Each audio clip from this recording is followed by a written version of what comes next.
We divide 724 by 4 in long division method. 4 times 1 is 4. On subtracting we get 3. So this 3 is less than 4. So we put down these 2 and it is 32. 4 times 8 is 32. On subtracting we get 0.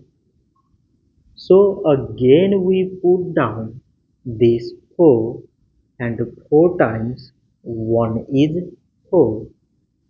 On subtracting we get 0. So 724 divided by 4 is 181. So this much for today and thanks for watching.